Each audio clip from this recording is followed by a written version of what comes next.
Well, let's go ahead and get started with the interview, Jim. So I think if you've heard a few of these, what I like to do is just go back to the beginning. When Yep. you were a little boy, and then we just stepped through your Little League Babe Ruth into Legion, which was in Scobey, and then what came after that.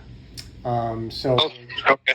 head back to Butte, Montana, when you were a little boy.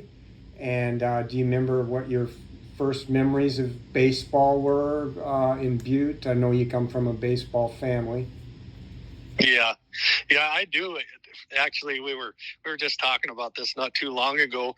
My first memory is my mom and dad signed me up for Pee Wee League, and you had to be 8 years old back then before you can even play. They never had T-ball or anything like that back then, and you had to be 8 years old, and I got to play Pee Wee. I remember they bought me a glove, and then I got my hat and my T-shirt is what we got for uniforms, and my mom and dad told me, and I can kind of still remember it, that when I first got those things, I slept with my jersey, my hat, and my glove with the ball tucked in it for like a week straight because I was so excited to be playing baseball.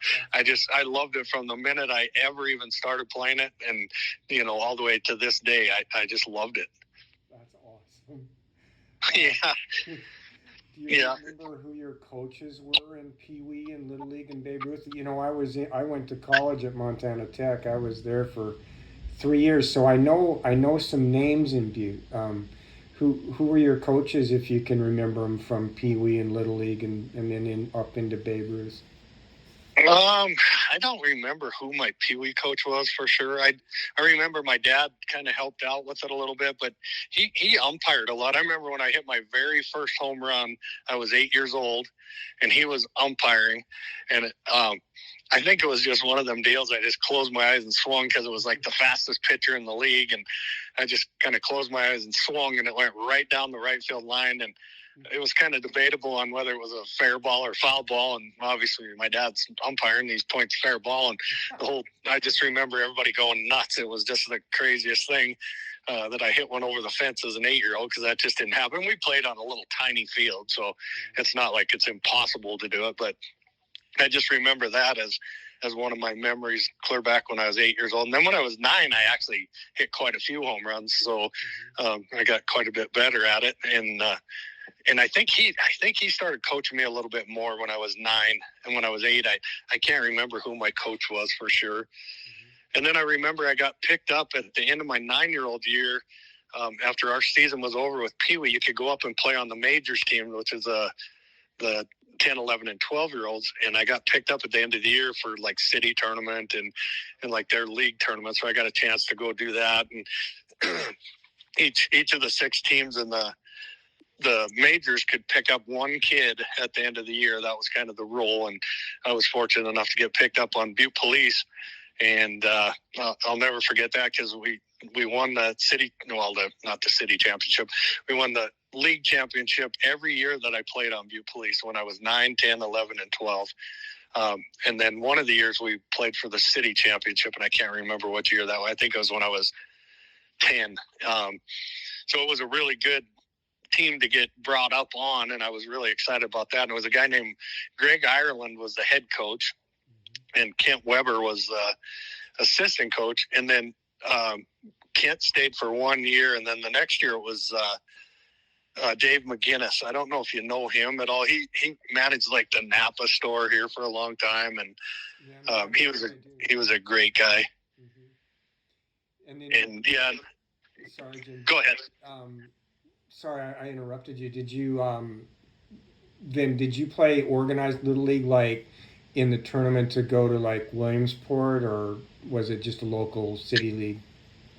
No, when I was 12, I did. I got on the All-Star team when I was 12, and what we did back then, there was 3 leagues in Butte alone. There was one at Mile High, there was one at Longfellow, and then there's Northwest is where I played. Just in the city of Butte had 3, and then Anaconda, Dillon, and Deer Lodge, I believe, were in the tournament when you'd go to the All-Stars. So you'd end up having 6 teams at your Little League All-Star tournament, and it would, the location would vary. And Mile High was always the dominant league back then, and so they usually won the tournament almost every year. And I know we didn't win it when I was 12. Did you So and then after that I got picked up on the 13-year-old league. Well, there was, when you moved up to the next level, it was Babe Ruth. It went from Little League to Babe Ruth back then. Right. And there was Prep League Babe Ruth, which was all 13-year-olds. And then there was the 14 and 15-year-old Babe Ruth. But if you had a good enough tryout, you get selected to go with the 14 and 15-year-olds. And I had a good tryout, and I was fortunate enough to get on the Knights of Columbus team there. And a guy named Tom Cash was my coach back then. And, I'm just this little 13-year-old kid, and it seemed like it took me an hour to run from home to first base, going from those 60-foot bases to the 90-foot bases. And I just remember that being a big thing. And they would put us at second base. There was two of us, two 13-year-olds got picked up on that team. It was me and a kid named Rick Zykowski. And I think each team probably had about two 13-year-olds that went up with them. And there were 6 teams in that league too. There was 8 teams in that league, I believe. So anyway, there was 2 13-year-olds on every 14 and 15-year-old team. So you're splitting time the entire year. And I just remember that year they had 2 all-star teams for 13-year-olds, and we ended up going to Kalispell for the state all-star tournament. And they had one all-star team was all the kids that got to play in the 14 and 15-year-old league, and the other one was the prep 13-year-old league all-stars. And I just remember us playing each other at the state tournament, and they just kicked our butt. And we were, supposedly the better players because we got picked up onto the upper league. But, hindsight, I look back and I think, well, yeah, they probably were better because they got to play all year. And I'd get to play like 3 innings a game, maybe sometimes 2 innings a game, and rotate with Rick Zykowski. We did that all the time. So we weren't playing nowhere near as much as they were in the prep league. We thought we were big time, that we got to move up. And I think in the long run, it made it better. But short term back then, it was like, oh yeah, if I would have played more, maybe it would have been a different result when we played each other in the state tournament. Right. So it was a good experience though. And then when I was 14, I did not make the All-Stars. And then when I was 15, I had a kind of a crazy thing happen. I had a choice to either move to Scobey, because my dad moved there right at the beginning of the summer, or stay in Butte and play my 15-year-old year with all my friends and, possibly play All-Stars. And the state tournament that year was going to be in Glendive for All-Stars. So we had it kind of all planned out, and I was going to stick around, play All-Stars, go to Glendive, and then we just moved to Scobey afterwards. And I ended up not being selected for the All-Star team, which was kind of a crazy deal. And come to find out, the reason was I was moving anyway. So it was kind of, I think, looking back, it was a political thing. We talk about it nowadays with some of my buddies that were on the team, and they were like, yeah, you were the fastest pitcher in the league, and you don't make All-Stars. Was kind of crazy. And some of the kids that were 14 end up making it. That, and it is what it is. I mean, it was a good learning experience for me too. And so anyway, hindsight, I think back, I could have moved to Scobey at the beginning of that summer and been part of that state championship, 1982 state championship team. And that would have been just phenomenal experience for me. And, but hindsight, I'm glad I did get that extra little bit of time with my buddies in Butte too. And you can always wish you would have did something different, but the way it worked out, it was great anyway. Yeah. How did it happen that you moved from Butte to Scobey? What was the connection there? And so go ahead.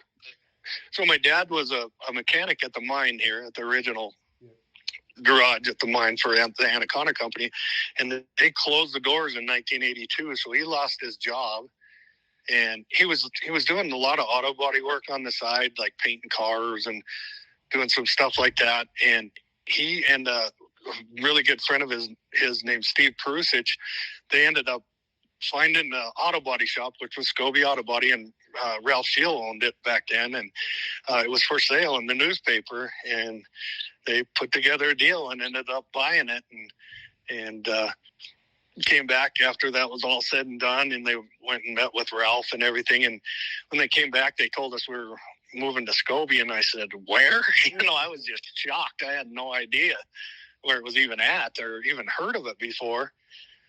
Heard of Scobey, and I was like, is it in Montana? I had no idea.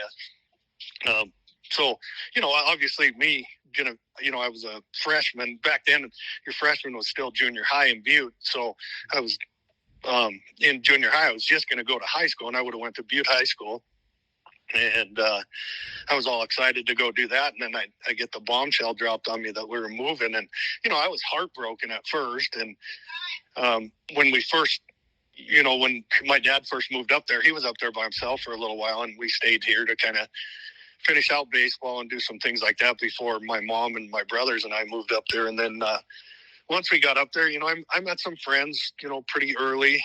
I remember one of the first kids I met, he didn't live there very long. He moved actually before I moved from there. A kid named Willie Staples. He was there. And then I met Rick really early, Rick Lee. And, Rick and I are buddies to this day. I talk to him probably sometimes a couple times a week, at least once a week or a few times a month anyway. And then it wasn't too long after Scobey got back from the state tournament that Joey and I got to be buddies too, Joey Gerard and I. And he's another one. I talk to him all the time and spend a lot of time with him to this day. They're probably my two best friends that I've ever had in my entire life. Well, I shouldn't say probably, they are.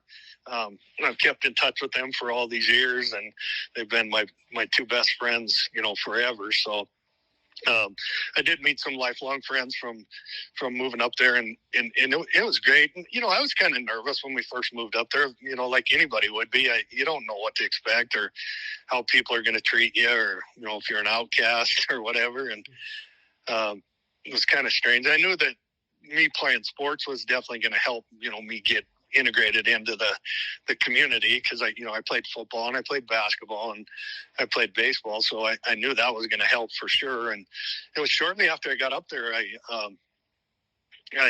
we started football, and I remember I got to meet some of the guys, and I was kind of intimidated at first because there's some big kids that were on the football team, and some really good athletes, and I didn't know what to expect of it. And when I was in Butte, I wasn't not a great football player by any means. I really didn't know how to play very good. I mean, my dad never played and never spent a lot of time showing me, and I'm the oldest brother, so I didn't have older brothers like showing me how to play football or anything. So we went to practice the first day, and I was probably 140 pounds maybe, and they asked where I played, and I said, I play lineman, I play center. So I went with the lineman, and I was practicing I was probably about 2 days, and then I was playing catch one day with one of the kids I practiced before the practice started, and we had John McDonnell as our coach, and he was awesome. He was a great guy. He had played football at Carroll, and I knew Muck. I went to college with him at Carroll. Oh, did you? Yeah, he was such a great guy. Yeah. I absolutely loved him as a coach, and he was like, he pulled me aside one day. He goes, "You are not a lineman. You're a receiver or something." He said, "Go with the receiver." So that's where it kind of all started. And I went with Sneed and Tony Vig and some of them guys. And, Joey was with that group too. And, I played some kind of sparingly as a sophomore. And then Tony Vig got hurt. He hurt his knee, and then they put me in at slot receiver. And, I was fortunate enough to be able to play with Pat Adet, and he was a phenomenal quarterback, just a great athlete. And I had one really big game, I remember, against Fairview towards the end of the year, and it kind of just made a huge impact with football in my life too, to where I was like, this is a blast. I absolutely love it. I went from like, it's okay, to this is one of the greatest things ever. And, just fortunate enough to play with some really good players. And then that just kind of carried over into baseball the next year, because, some of the guys that I was playing football with, I got a chance to play baseball with that next summer. Right, yeah, so that would have been the spring of Go ahead. 83. Would have been your first practice with the Blues, and Doc was still there. That was his last year. Can you remember your first practice with the Blues? Yeah, I do. Actually, I think I told you this, but they they would wheel Doc in his wheelchair, and he had I don't know if he had a stroke or what it was, but he couldn't talk very well. He's kind of having trouble talking, and I had trouble understanding him because I wasn't around him enough to really understand him. And he waves me over. He called me rookie, if I remember right. Rookie calls me over. He had a big chew of like beech nut in his mouth, and he goes, closer. And I kind of leaned in, and he leaned over and spit on my brand new white cleats, and he goes, welcome to the Blues. And that was one of my first reactions with him. And I was like, wow, this guy's awesome. And that was just his personality. And it was just funny, even him sitting in a wheelchair, and he would show me like different grips for pitches and, how to hold the bat a certain way and, things like that. It was just amazing that he was still able to convey that from a wheelchair. Mm-hmm. Yeah, incredible. His last year then, 83. And then right out of the gate, you got thrown into the fire. Your team went to Cobb Field to play in a Memorial Day tournament, and you pitched 14 innings in the tournament. It would have been your first games as a Blue against really good competition, Class A competition. Do you have any memories of those games in that tournament, Jim, at all? Yeah, I do remember. I remember we were playing the Royals, and I was playing third base when we were playing the Royals. I remember a kid named Pee Wee. Might have been Arredondas, or I can't remember. Arredonda that I played against, he was a second baseman. Dino, yeah, that was him. That was him then. Mm-hmm. And he ripped a line drive at me. I jumped up to catch it, and it went into my glove and ripped my glove off my hand, and the ball was laying in my glove back behind me. I just remember thinking, I've never had a ball hit at me that hard in my entire life. And I don't remember who was pitching at that time. Pat pitched that game, yeah. Oh, yeah. Mm-hmm. Yeah, and I mean, Pat was a great pitcher. He was a great athlete at every sport he played. He was a lot of fun to be able to compete with, for sure. And that first year was awesome because there was really good leadership, between Pat and Sneed and some of them guys that had been around, and they kind of set the culture on what's to be expected with Blues baseball, and it was just a great experience. That's awesome. I know that was a tough year. Didn't qualify for divisional based on regular season record, and didn't get to play in the tournament. And then that was Sneed and Pat's last year. Then 84, you took fourth in divisional, and then you made it up to play in the state tournament in Alberta. Do you have any memories of the state tournament up there? I do. I remember. I remember playing up there, and we were playing against Whitehall, and I was pitching against them. I believe Whitehall won it that year. Yeah, they won it they won it in 83, and then they were expected to win it again in 84, but they got upset. They had a really good left-handed pitcher, but yeah, go ahead. Yeah, it was Barry Griffin. Yeah. Yep, I remember him. But anyway, I believe it was him and I going head-to-head in Lethbridge, and I want to say we were beating them 5-3 or 3-2. I don't remember what it was. And a kid named Ted Miller ripped a line drive right back at me and hit me right in the elbow. Mm-hmm. And I don't know what it did to my elbow. I don't know if it chipped the bone in there or what it was. I picked the ball up and tried to throw it to first, and then I couldn't. Like, my whole hand went numb, I remember. And we ended up losing the game. We did end up losing the game. And then I remember going to the doctor and him telling me he wasn't a pro sports type doctor. He was more like, I don't know why people play sports, and this stuff happens, and the injuries and blah, blah, blah. And I just remember, like, I don't know if it dislocated my elbow when he hit me or what it was, and I couldn't hardly straighten my arm or do anything. And then I still wanted to play, so we went the next day, and I was kind of throwing a little bit, and it's almost like my elbow popped back into the socket or something. Then I was able to throw a little bit, not as hard as I normally did. Yeah. And I believe I went back and played a little bit more after that, but I don't think I pitched anymore after that.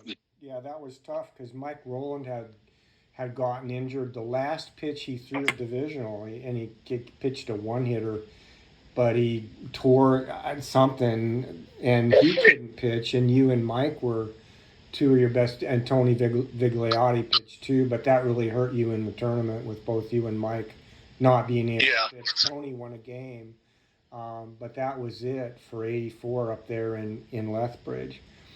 But yeah, and we had a good team that year too.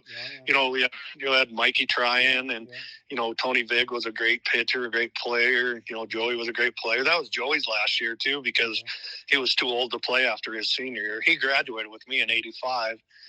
He was kind of the same as Pat was. Pat was an '84 graduate, but couldn't play the summer of '84. Yeah, that's right. Yeah, that's both of them. Yeah. Tough way to end it in '84, but the '85. So that's the year.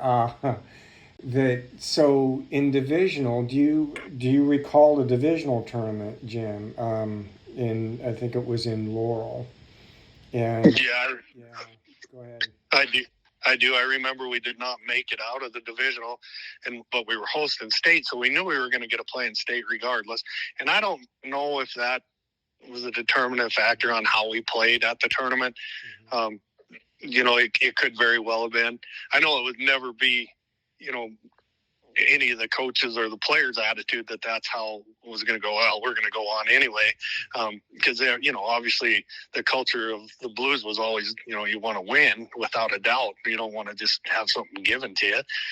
But we were fortunate enough to be able to host it that year, and I remember the Havre game and them coming in, and everybody was thinking, everybody thinking you should be nervous to play them. But, I knew some of the teams that we played. I knew the teams in our conference that we faced. I knew we faced Glendive, a couple times during the year, and they were really good. And I just knew that Havre couldn't be that much better than, some of the teams like that. So myself, I wasn't intimidated to throw against them by any means. I always had confidence in what I could do. And my mentality was always just to try to keep us close enough, with me pitching, keep us close enough to where the team would have a chance to win at the end of games, or, if we get a lead, to make sure I do whatever I can to help, keep that lead. Obviously it didn't always work out that way, but it just, that was always my mentality. But I remember some people, even my dad was one of the assistant coaches with Donnie that year, and he kind of was acting like I was going to be nervous. And I was like, no, I'm not. I'm just not nervous. I'm not that type either. I don't get rattled by that kind of stuff. I never have. I knew what our team could do, and I knew we had some good, talented guys. And I knew that we had as good a shot as anybody, if we played Blues baseball like we knew how to. Yeah, they came into that game 41-3. They were the defending state champions, and they, they rolled through their divisional, kind of steamrolled everybody they played. You pitched 12 innings, and it was, you got the go-ahead run on the top of the 12th. And I don't know if you remember that play, but it was a fly ball hit to right field, and I guess it had rained the night before, and the ball hit the chalk line and kind of stuck there, and the right fielder couldn't find the ball. And there was a runner on first. I don't know who the runner was, but he made it all the way home because the right fielder couldn't find the ball, and it was camouflaged on the chalk line. But yeah, I do remember that. Crazy play. Yeah, it was. So you went ahead 4-3. And then you needed to get 3 outs in the bottom of the 12th, and they got a 2-out double. Do you remember that bottom of the 12th, Jim? I do. I remember the pitch when they did get the double, and I remember it was a line drive to like left field, and our left fielder took a couple steps in right away and just misread it, and it went over his head. It was normally a catchable ball. But it was just one of them deals that he misread it. And I don't remember who was playing left field, but I do remember it happening, because I was thinking, oh God, we had it right there. And then they ended up getting a double and tying the game up. And then I knew, we were going to switch to the next pitcher. And I believe it was Mike Rowland that came in after I did. Yeah, it was for 4 more innings. Yeah, and LT caught that entire game. Yes, he did. Yeah, all 16 innings. And, he did. He also got in the top of the 16th, he doubled with 2 outs, and then Dan Stevenson hit The paper calls it a sharp ground ball to short. I don't know if you remember it. And their shortstop overthrew first base, so LT scored the go-ahead run. You went ahead 5-4. Do you remember that play at all? I do remember that. You know, what was really cool about Danny Stevenson, too, is he didn't even play Legion all the way through. He only played, I think that might have been the first year he played. Mm-hmm. And he did a great job. He come in, he played first base, he played some outfield, and he just was real athletic, and he was able to do some things like that, like put the ball in play, and big things would happen without a doubt. But yes, I do remember that. I do remember that happening. It ended up being his hit. It ended up being, the hit that got the winning run in, because Mike Rowland set him down in order in the bottom of the 16th inning, and you guys pulled off an incredible upset of Havre. That had to be quite a feeling and celebration after that game. Yeah, it was awesome. It really was. I just remember thinking, wow, we did it, always having confidence that we could do it. And, it doesn't surprise me that LT hit a double when he did, because he was a great hitter. He really was. He was just a competitor. Yeah. So that didn't surprise me with that. And, but everybody on our team they battled and wanted to win. We had a great crowd. I remember that night, and people stuck around. And then even a lot of the coaches were talking about what a performance it was. I had Gerald Plesky was the Glendive coach, and I just remember him the next morning saying to me, LeProwse, you got my MVP vote for throwing like you did last night. And I was like, oh, thanks, but I didn't feel like I did anything that I normally don't do. You know what I mean? I would throw 12 innings every day if they let me. That was always my mentality. I wanted to throw. Mm-hmm. Yeah, that's incredible.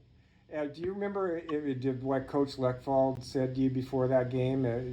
Just anything to motivate you, or can you recall his pregame speech at all? I just remember him just, boosting my confidence, just, basically telling me that, you got this, you can beat these guys. He was just a great coach. He was a great guy, a great motivator. I loved playing for Donnie. It was awesome. It was a great experience. So he was, he threw our butt when we needed it, without a doubt, but he was a great positive reinforcement too. And, he believed in us. And I think that made us believe in ourselves a lot more too. That's awesome.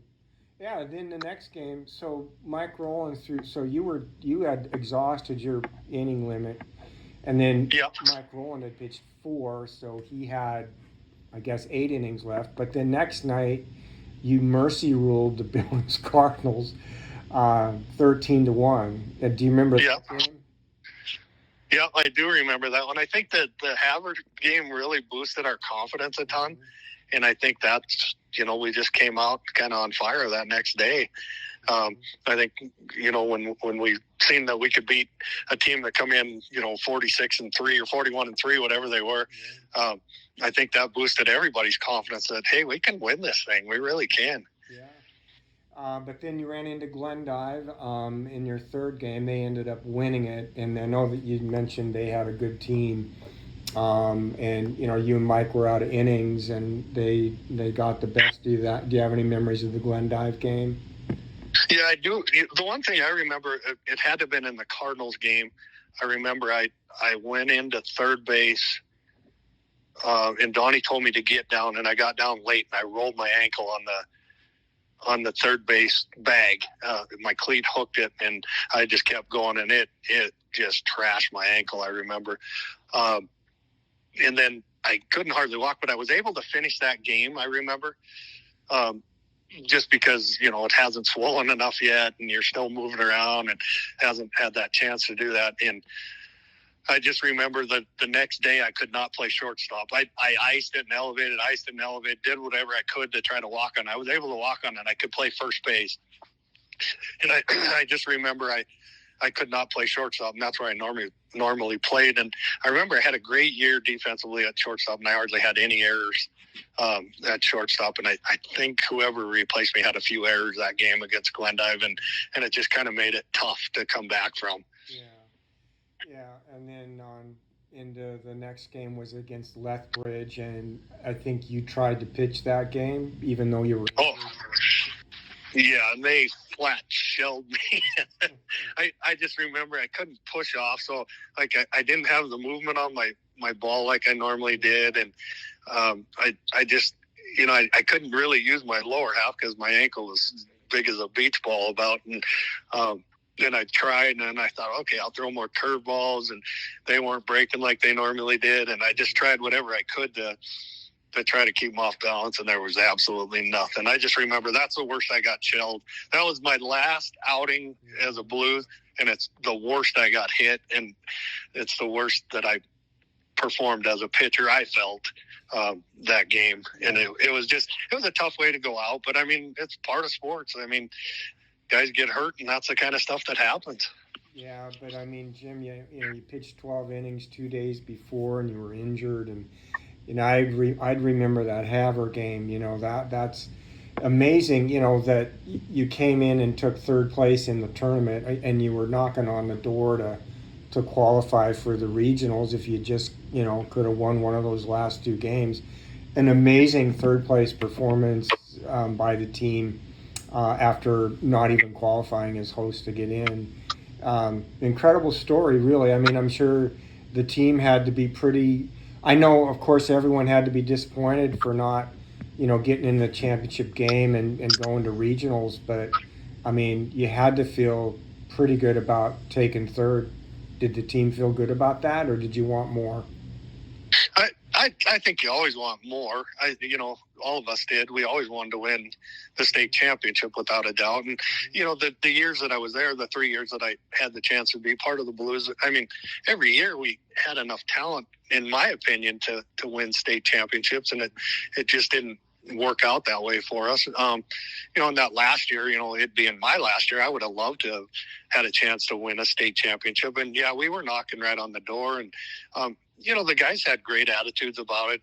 We had some really good players back then, and they just, I'm sure they were disappointed, but I don't remember it being like the end of the world crushing blow type thing. But, I think we were thankful that we were able to even have the opportunity to compete for that and be able to, get us within that, game or two of getting to a state championship without a doubt. Yeah. Yeah, it was the last state tournament Scobey hosted. I don't know if you know that. That was it, and that was the 7th tournament Scobey hosted in 1985. And I'm sure, after, you say you didn't know anything about Scobey, before you went there, how Class B is from Class A. It's like before you moved there, like 1982 was Scobey's 8th state championship in baseball, right? Yeah.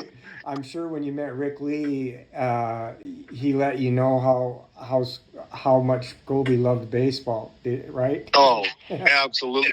And it's funny because my dad had moved up there before we did, so he's a big baseball guy too. So I knew it was going to be a great situation for me, to go into a baseball town and get to be part of that culture that was developed there, and it was. It was one of the greatest experiences it is the greatest baseball experience I've ever had in my entire life was being able to play for the Blues. That's, and I've had some great things as a coach and stuff like that. But I mean, as a player, there was nothing like Scobey Blues baseball.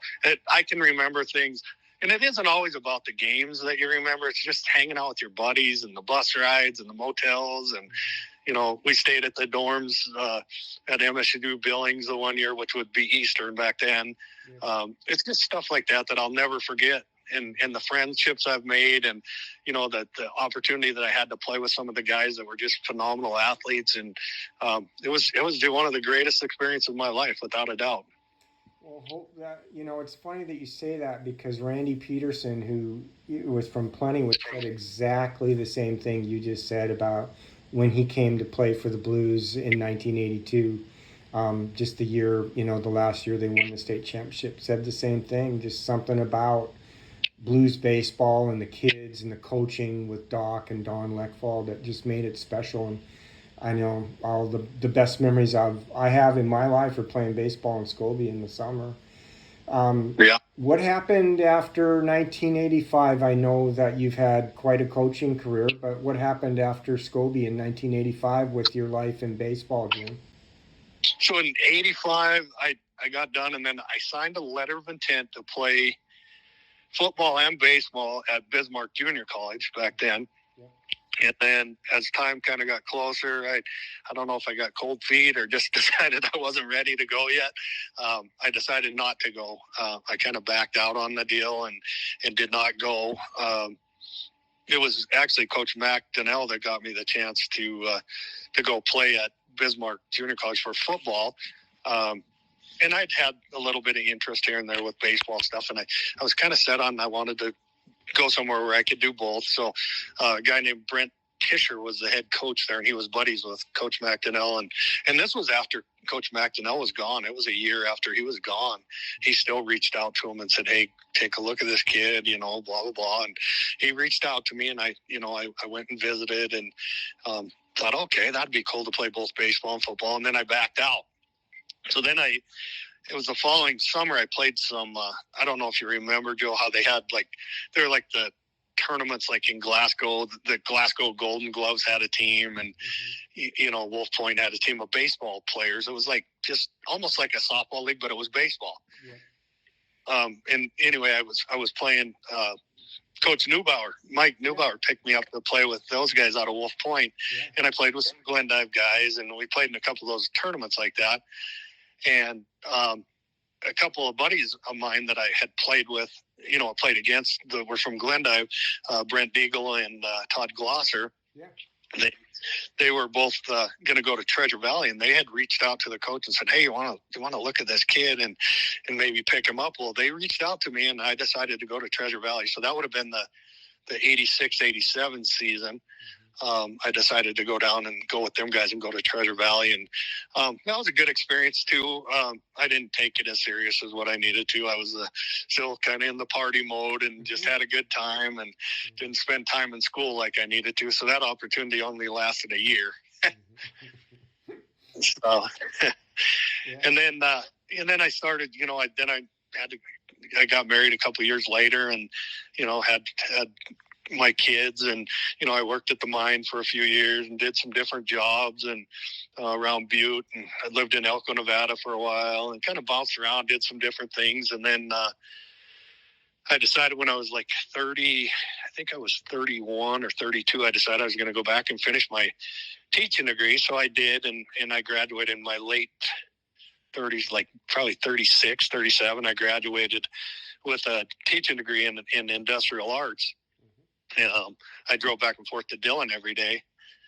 For 5 years, I did that, and then finally graduated. And then I taught 2 years high school in Harrison, Montana. Yeah. And I was a track coach over there too. So I did that for the 2 years that I was there. And then it was getting kind of expensive to drive back and forth, and the teacher salary in the small school isn't real high. So it was costing a lot of gas to drive there every day. So I took a job as a case manager at the pre-release here in town. And right before I did that, Brent Deagle, who was still a buddy of mine from Glendive, he was the head baseball coach at Dawson Community College for quite a few years. He contacted me.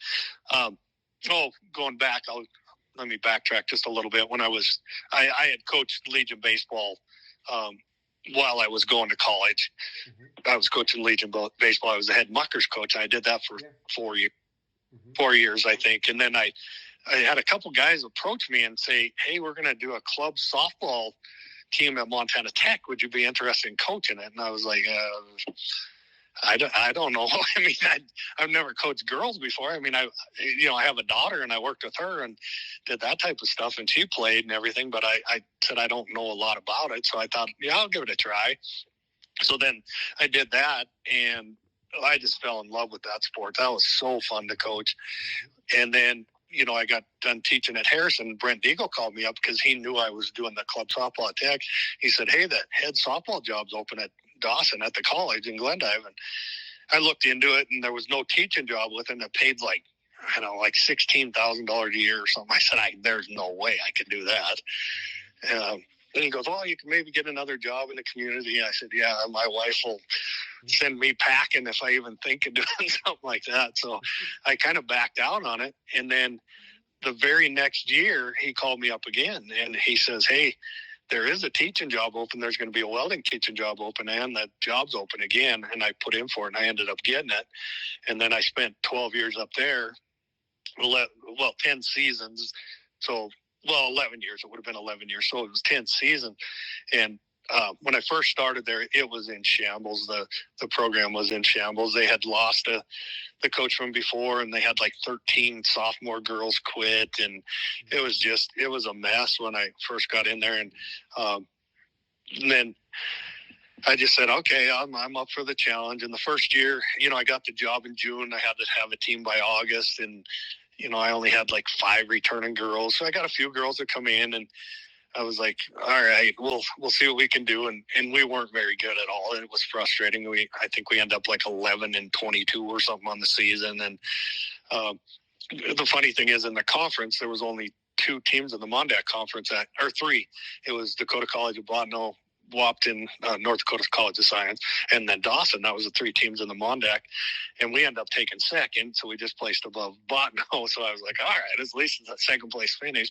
I wasn't happy with the 11 win season, so I was like, I know what I got to do now. So I kind of got after it and recruited pretty hard, and we were a tiny school. There was like 350 students there, and we're competing in Division I junior college softball, and I was like, oof, it's just a challenge. So we did that another year, and I got some players in, and there were some girls that could play, and we did all right. And we ended up with, at least with the winning record. I think we were like 23-21 or something like that. And so, it was definitely an improvement. And I had a couple girls make all region and stuff like that. So I was like, it's on the right track. And then we got the opportunity the next year to go from when Dawson first started softball, they were Division III, and to get into a conference, they had to jump all the way up to Division I to get in a conference. So that's kind of the backstory on it. Yeah. So then then the next year we got the opportunity to jump to Division II, and I was like, okay, so we went down, and there's 4 teams in Division II in Region 9. That's the Nebraska-Colorado Conference. So the first year we go down and we win the tournament. So we win the regional championship, we win the conference championship, and everybody's like, wow. It was like a total turnaround in 2 years. All of a sudden the program's winning, regional championships. And then the next year we won the conference again. And we took second in the region. We lost the regional championship. And then I think we went on a tear of winning like 5 regional championships in a row, and, 5 conference championships in a row. I think all in all, we won, when I was there, we won 8 conference championships in the 10 years I was there. No, 9. It was 9.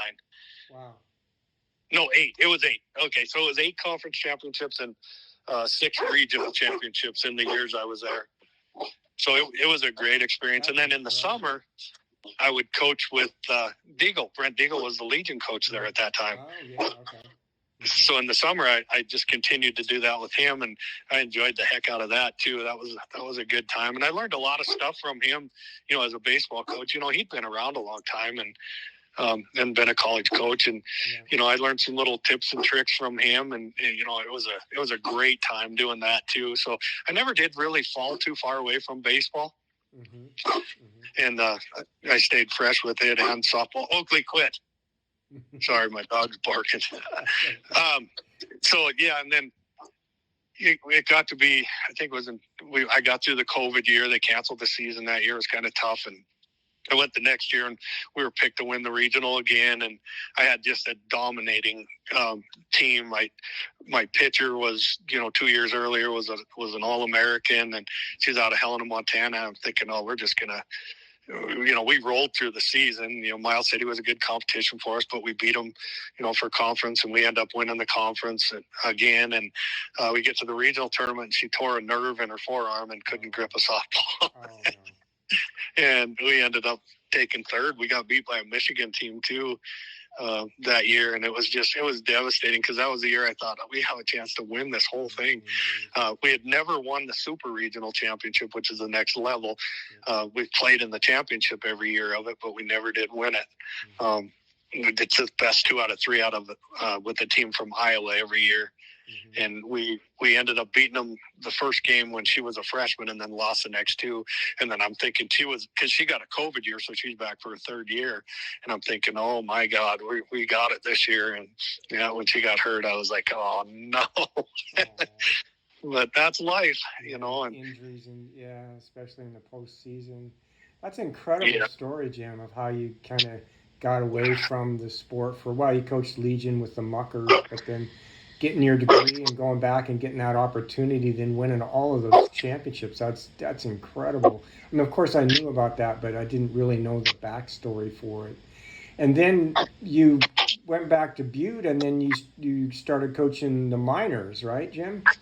Yeah, when I come back to Butte, my brother was the head Miners coach for like 12 years. Mm-hmm. And he basically saved Legion baseball in Butte. If it wasn't for him, that's my brother Jeff. Mm-hmm. If it wasn't for him, Legion would have been gone, because we got, not kicked out. I shouldn't say it that way, but Montana Tech was advancing on and doing some things with their stadium. And we basically got removed from the stadium and had to find a different place to play. We didn't. They did. Alumni Coliseum. Yep, alumni got, and now you look at it now and you can see why. There's a big building right where the grandstand was, and the football field is incredible, and the atmosphere they created up there is incredible.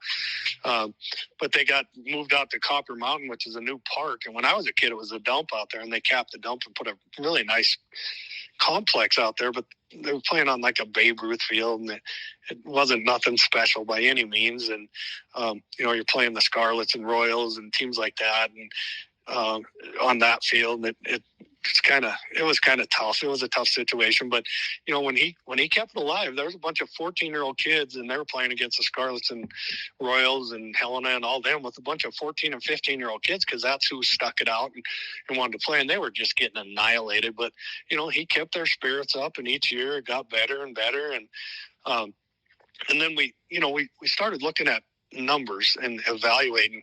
And one of the big things in Butte, everybody is like, oh, Butte needs to be AA because their high school is AA. But when you really look at the numbers, Joe, and people don't really realize that, I say a good way of putting it is the next closest Legion program to us recruits out of more than 1,000 kids than we do.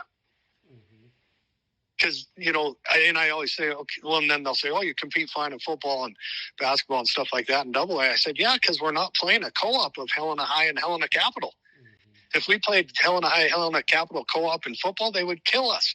Right. Or basketball or anything else. And in Missoula, you're taking all 3 of those AA high schools plus some smaller high schools, and then you're going to have us play our AA against those 3 schools combined. There's no way we can consistently compete with that. Right. And that, there's the reason that, I know the number that they threw out was since 1953, Butte hadn't won a Legion championship. Well, there's the reason. I mean, it's a numbers game, like anything else. And there's been some great, talented baseball players that went through Butte without a doubt. And my brother had a couple teams that, they were a contender to possibly win it. And they never did, get through the district tournament to get the state, but I think if they could have, they would have had a pretty good chance a couple times of winning it. And I was fortunate enough to step in and with a group that he left me, and they were great kids. They bought into what we were doing, and I changed a few little things here and there on how I do things. We were a little bit more, maybe more aggressive offensively. Stole a lot more, basically just rewrote the record books on how many bases we steal a year and that type of stuff, and kind of pushed the envelope a little bit more, and the kids bought into it. And we just rolled to a state and a regional championship in 2022, and it was exciting. It was really exciting to be part of that. Yeah, I mean, since 1953, what's that, 70, almost 70? It was 69 years. Yeah. Gosh. Yeah, it was incredible. And the whole town, I mean, everybody in town was back in that. They wanted, they wanted to see what was going on. And I'm sure the live stream when we went to Vernal, Utah for regionals, I'm sure it was just loaded with people watching that. And there was a lot of Butte people that went down there. And when we played the state championship game in Belgrade, really for that whole tournament in Belgrade, our crowd was by far the biggest crowd at the tournament. Yeah, the Butte support. Well, you're from there, but I played college basketball there, and we, a couple of Frontier Conference championships. Play for the district championship, and when we won, I mean, the town of Butte they will support a winner. And absolutely. Man, I got to be in a couple of St. Patty's Day parades, Jim. On the fire truck because we won the championship right before that. Unbelievable experience. How that town supports a winner. But that's incredible. 69-year drought. I mean, just congratulations to the Miners and you and your team, Jim. That's amazing. I know you had a disappointing year this year, but you can't win them all, right? Yeah, true. We had a shot last year too. I mean, we lost 2 games at the state tournament by a combined 3 runs.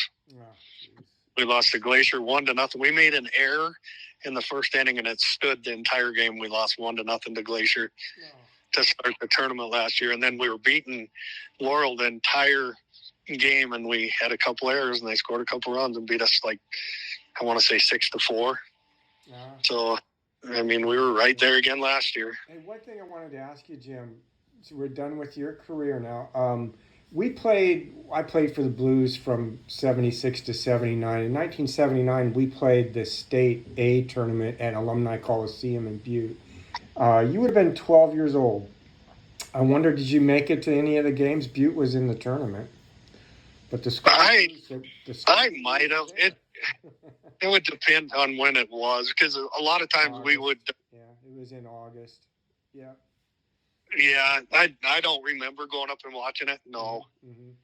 Yeah. Well, that's okay. I was hoping. Yeah, I remember the Scobey Blues. No, because I guess you would if you had, you would have remembered who the Scobey Blues were before you went up there. So, yeah. Yeah. You didn't even need to ask the True. question. True. And before I moved up there, I had some people from Butte that, they knew all about the Scobey Blues without a doubt. And they were telling me, oh, yeah. And, I just remember them talking about the basketball, too, how, the one year was at 79 when Peerless, Flaxville, and Scobey were all, top contenders in basketball. Yeah. Well, yeah, Scobey won the state championship, and Flaxville won the state championship, and we lost to Flaxville.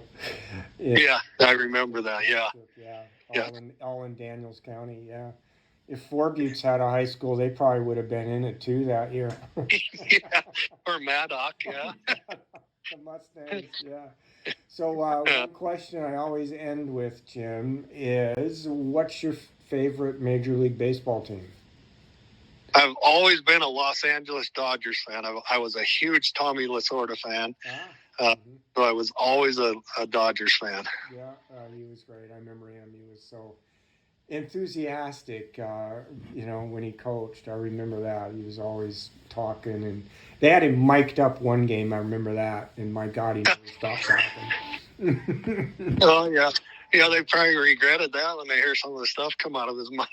Yeah. I remember he was a third base coach when they had him mic'd up. I think he might have been the third base coach before he became manager.